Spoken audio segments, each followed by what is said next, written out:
Hi, I'm Teacher Luke, and welcome to another story here at English Story Ready. Learning English through stories like you are on this channel is a fantastic way to boost your English in a natural way. Helps you with your listening, your vocabulary, your grammar, also your speaking, because you'll be getting lots of ideas in English that you can then use when you're speaking in a real life situation or on a test like the IELTS or Duolingo English test. Okay, enough from me. Today's story is particularly interesting. I enjoyed reading it. I hope you like it. If you do like it, leave a heart emoji in the comments to let me know. That would be great. Okay, let's get to today's story. How to learn English faster. Hi, I'm Teacher Luke, and today's story is all about how you can learn English faster, something I am sure a lot of you are curious about. Let's get started. Chapter 1. Start Small, the truth about fast learning. Before we begin, let me ask you two simple questions. What is one small English habit you started recently? And what is one habit you want to start today? Write your answers in the comments. When people think about learning English fast, they often imagine something dramatic. They imagine studying for hours every day, finishing big textbooks, or speaking perfectly after only a few weeks. But the truth is much simpler and much more realistic. Fast progress begins with small actions. In this chapter, I want to show you why starting small is not only effective, but also the smartest way to build long-term English fluency. We will look at the science behind habits, the common mistakes learners make, and practical ways you can start small today. The myth of big, dramatic progress. Many learners believe that the only way to improve quickly is by doing something huge. Maybe you have tried this yourself. You decide that from today you will study English for 3 hours every night, or you plan to read an entire novel every week. For a day or two, you feel motivated. But then life gets busy, motivation disappears, and the big plan collapses. This doesn't mean you are lazy.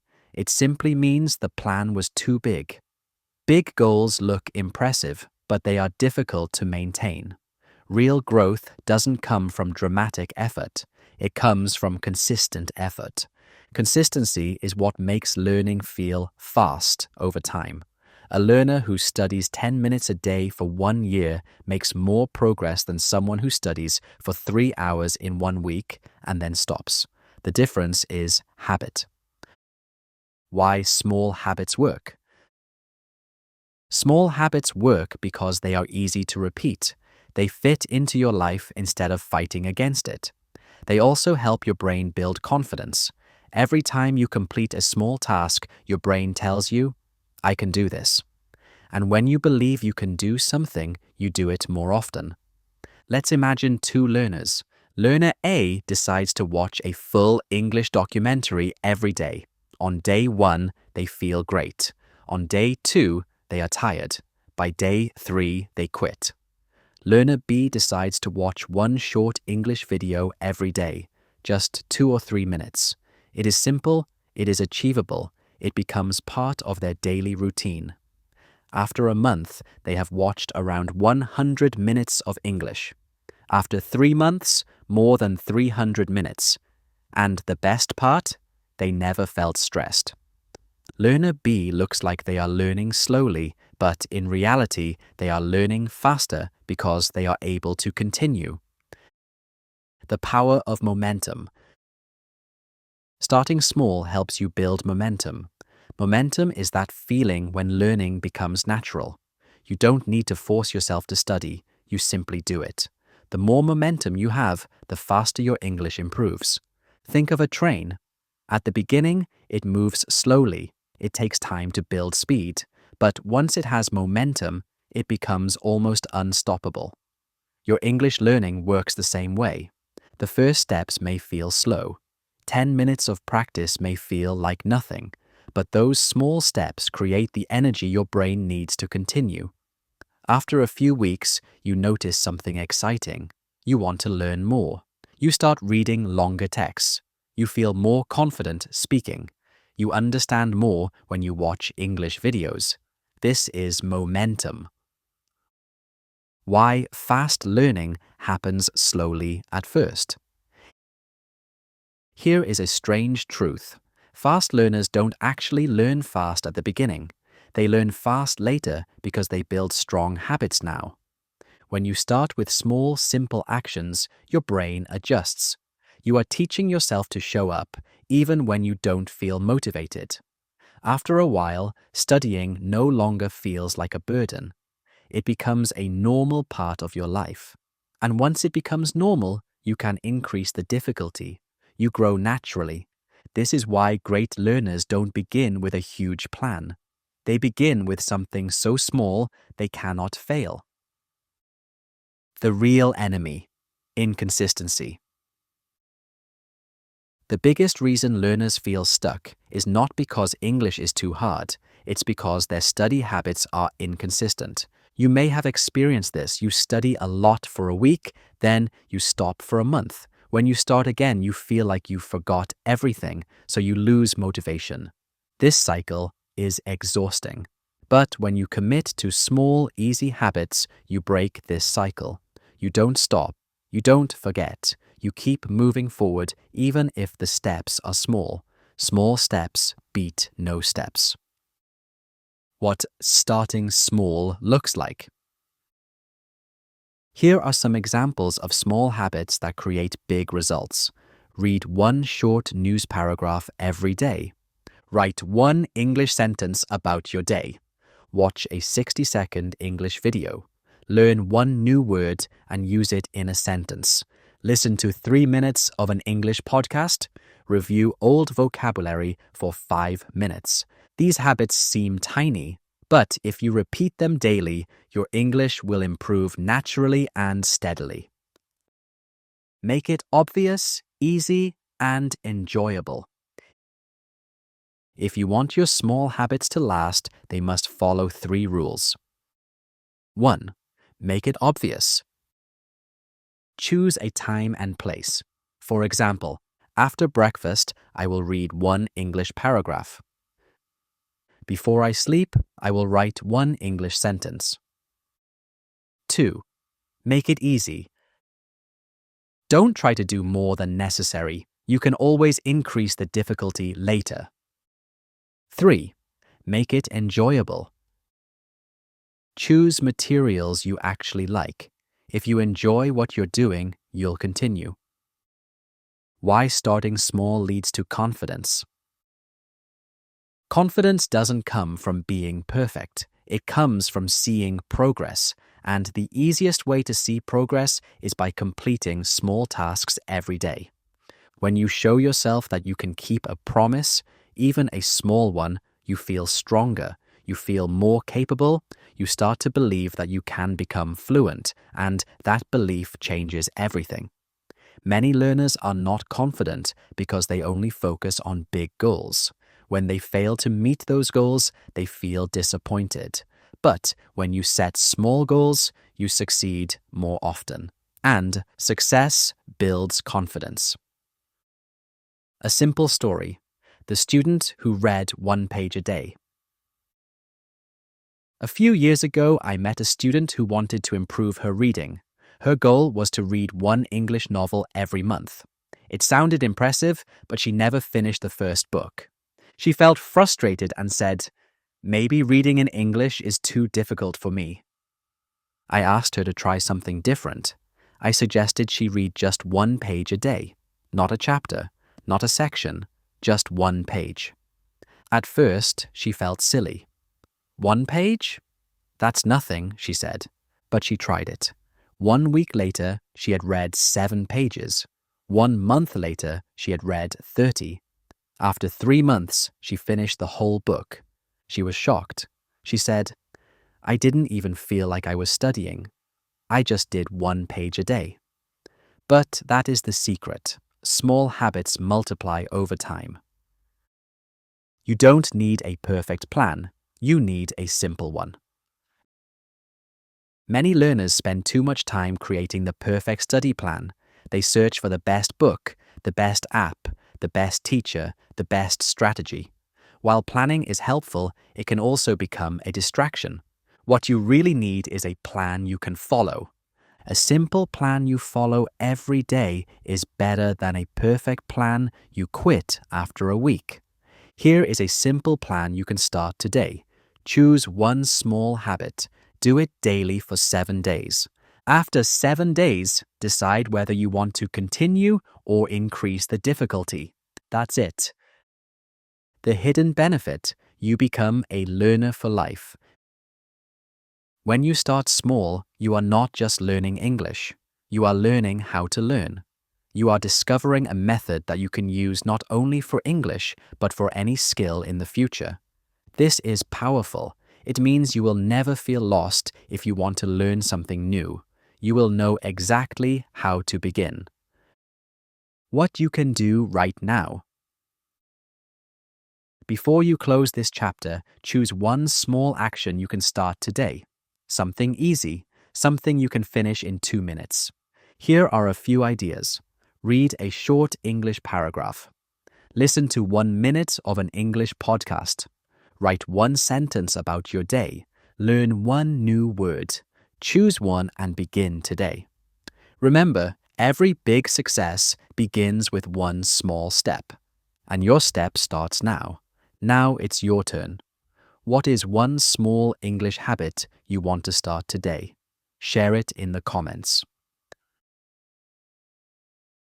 Chapter 2: The Input-Output Method.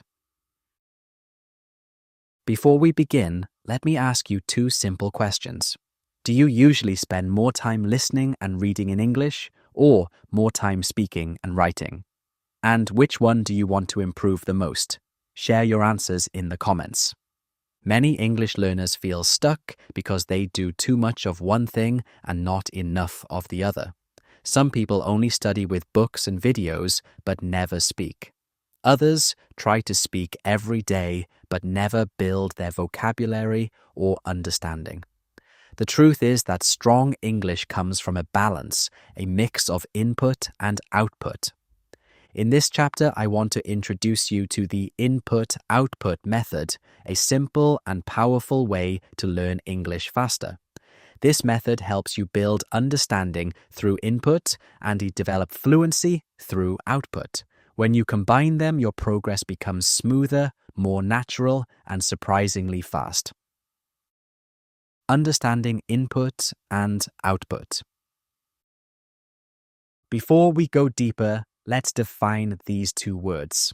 Input is everything you receive in English: listening, reading, watching, noticing new patterns, learning new meanings. Output is everything you produce in English: speaking, writing, answering questions, creating sentences. If input is the food your brain receives, output is the action your brain performs with that food. Both are important. Without input, you have nothing to say. Without output, you can't build fluency. Why input comes first. Many learners feel guilty when they spend time just listening or reading. They think, I should speak more. But here is an important truth. Input builds the foundation of language. Think about how children learn their first language. They listen for thousands of hours before saying even one sentence. They absorb patterns, rhythms, vocabulary, grammar, and meaning. Output comes later. You don't need thousands of hours, but you do need consistent input. When you hear natural English again and again, your brain begins to recognize patterns without effort. You start to know what sounds right, and that feeling helps you speak and write better. Output makes you active. While input builds your knowledge, output strengthens your skills. Speaking and writing force your brain to take what you know and use it. This is where fluency begins. When you speak, your brain must choose vocabulary, build sentences, and express ideas quickly. When you write, your brain must organize your thoughts and express them clearly. These are active skills. They grow stronger when you practice using them. Many learners are surprised when their speaking improves after just a week of daily output practice. It happens because output activates knowledge that has been sleeping in your brain. The real problem: a one-sided routine. Most learners who feel stuck have an unbalanced study routine. Some do only input, like watching YouTube or reading articles. Others do only output, like speaking practice without learning new words. A one-sided routine creates one-sided progress. If you only do input, you become a silent learner. You understand a lot, but can't express yourself. If you only do output, you become an overworked learner. You speak a lot, but repeat the same simple words and grammar. To learn English faster, you need both. The input-output method explained. The input-output method is simple. Get input, learn something new. Produce output, use it. That's it. For example, imagine you watch a short English video. Input. Then you speak for 1 minute about what you watched. Output. That simple routine helps your brain remember vocabulary, connect ideas, and build fluency. Or imagine you read a news paragraph. Input, then write 2 sentences summarizing it. Output. You learn, then you use what you learned. Why this method works so well. 1. It locks new knowledge into your memory. When you learn something new but never use it, your brain forgets quickly. Output strengthens memory. 2. It builds natural fluency. Your brain learns to move from understanding to speaking without freezing. 3. It reduces fear and increases confidence. You get used to talking or writing every day, even in small amounts. 4. It turns passive learning into active learning. Watching a video is helpful, but talking about the video is powerful. 5. It works with very small habits. You don't need a long study session, you only need consistency. Simple ways to use the method daily. You don't need a special book or teacher to start. Here are some easy input-output pairs you can do today. 1. Video plus speaking. Watch a 1 to 3 minute English video. Speak for 1 minute about what you understood. 2. Reading plus writing. Read 1 short paragraph. Write 1 or 2 sentences summarizing it. 3. Podcast plus speaking. Listen to 1 minute of a podcast. Explain what you heard in your own words. 4.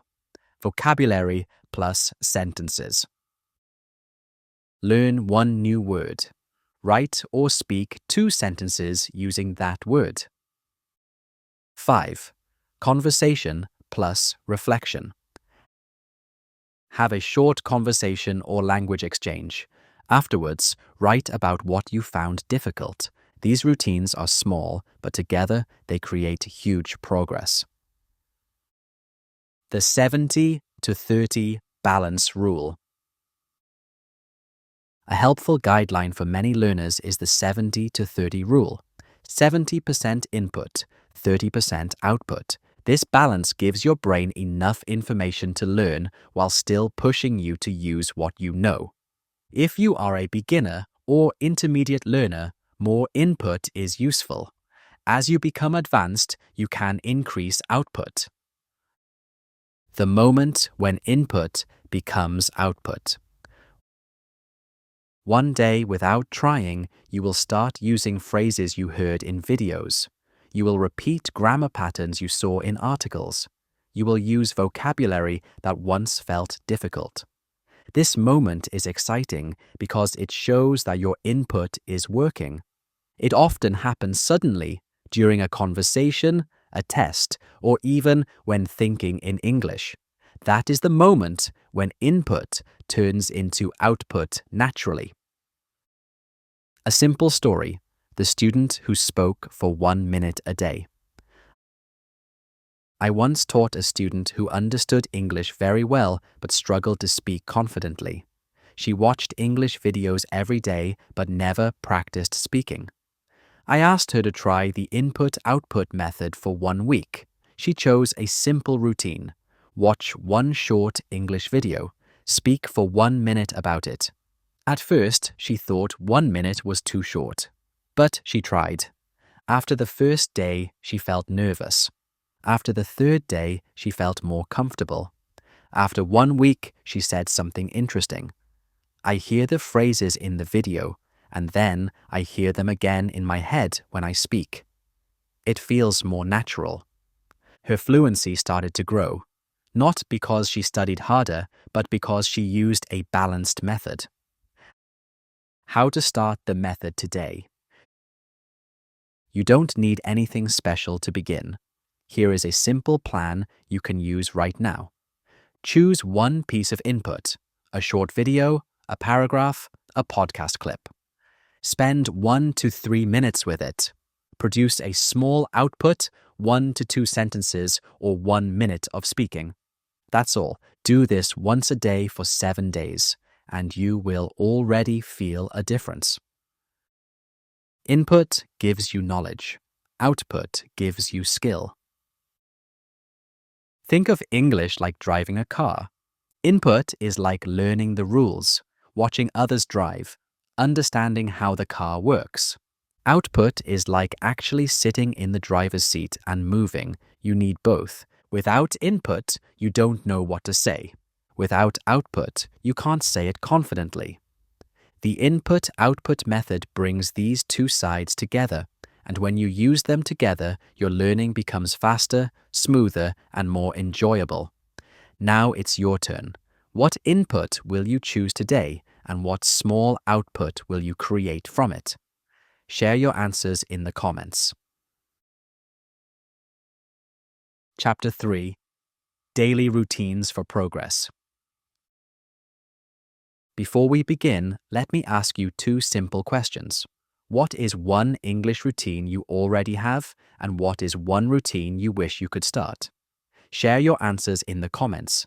Every learner dreams of waking up one day and feeling that English has suddenly become easier, that the words come faster, the ideas flow more smoothly, and the language that once felt heavy now feels light.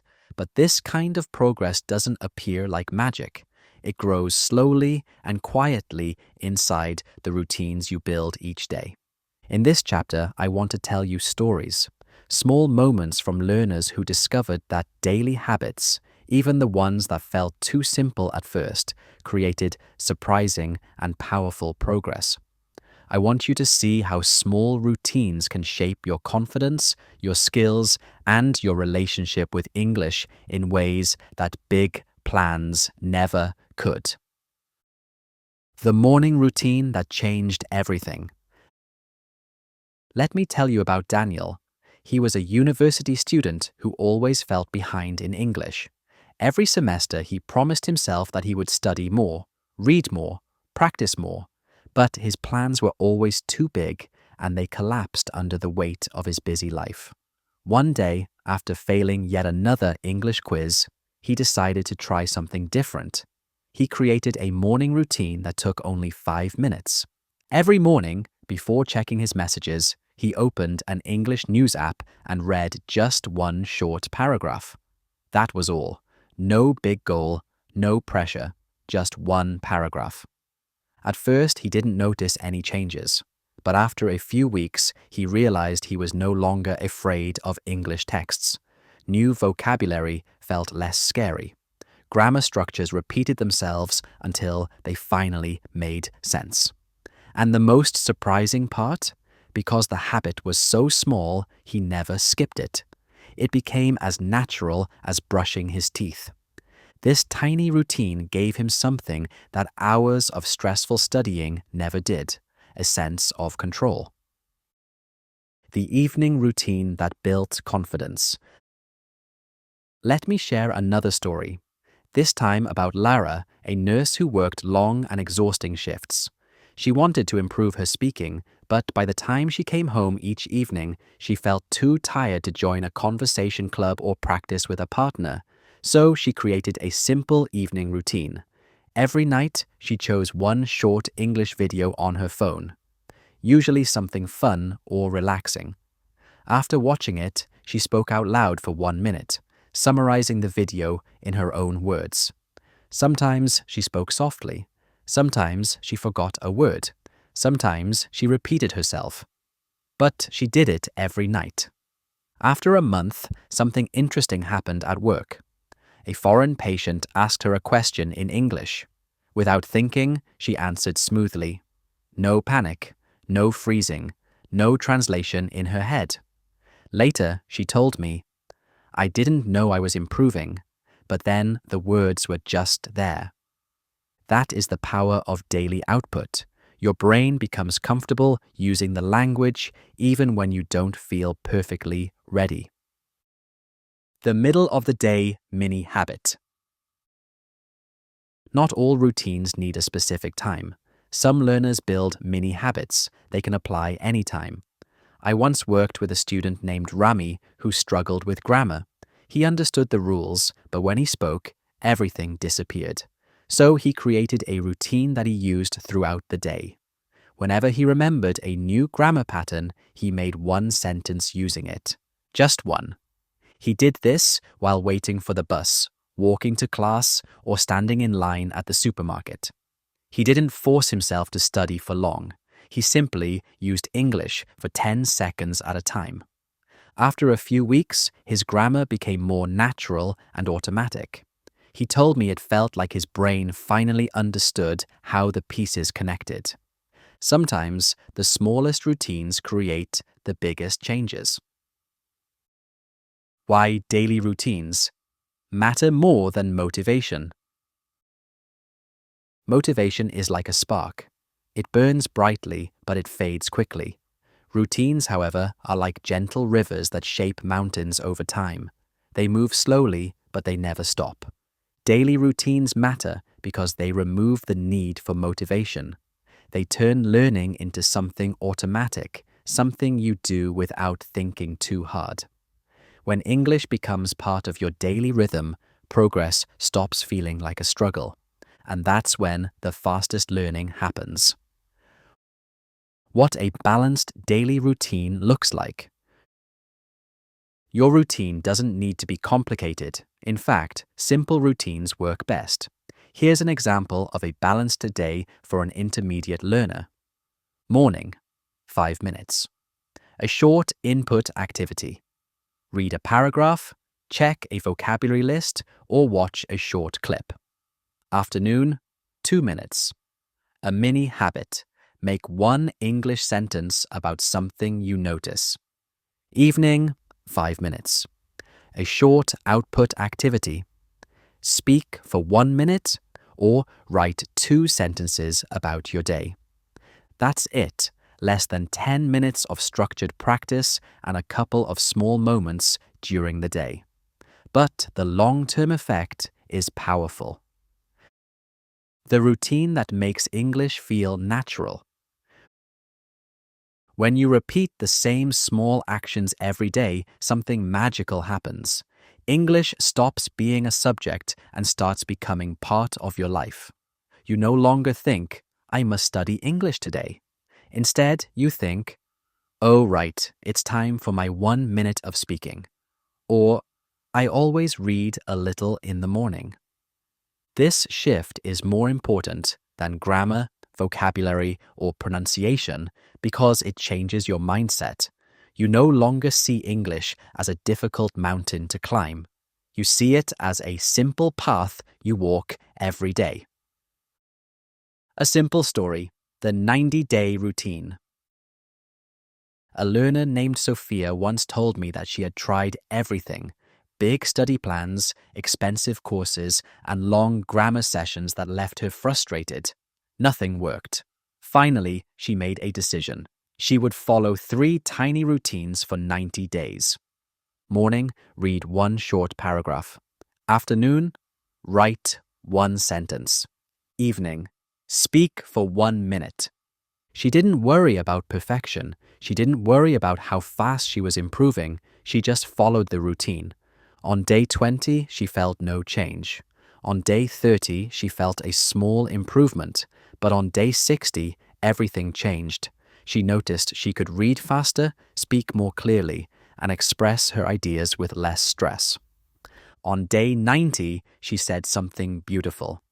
I didn't become fluent. I became confident, and now fluency doesn't feel impossible. Her routine didn't just improve her English, it changed her identity as a learner. How to build your own routine. Here is a simple way to create a daily routine that fits your life. Choose one spot in your day, morning, afternoon, or evening. Choose one input activity, something small. Choose one output activity, something simple. Make it so easy that you can do it even on your busiest days. Your routine should feel light, not heavy, simple, not stressful, daily, not dramatic. If it feels too difficult, make it smaller. If it feels boring, make it more enjoyable. If it feels complicated, make it clearer. Your routine must serve you, not the other way around. You don't need a perfect routine, only a consistent one. The learners who improve the fastest are not the ones who study the most. They are the ones who return to English every day, even for a moment, even when they feel tired, even when they don't feel motivated. A consistent routine is the bridge between where you are now and the English level you dream of. Now it's your turn. What small daily routine can you start today? Share it in the comments. And that's it for today. Thanks for listening and see you in my next story.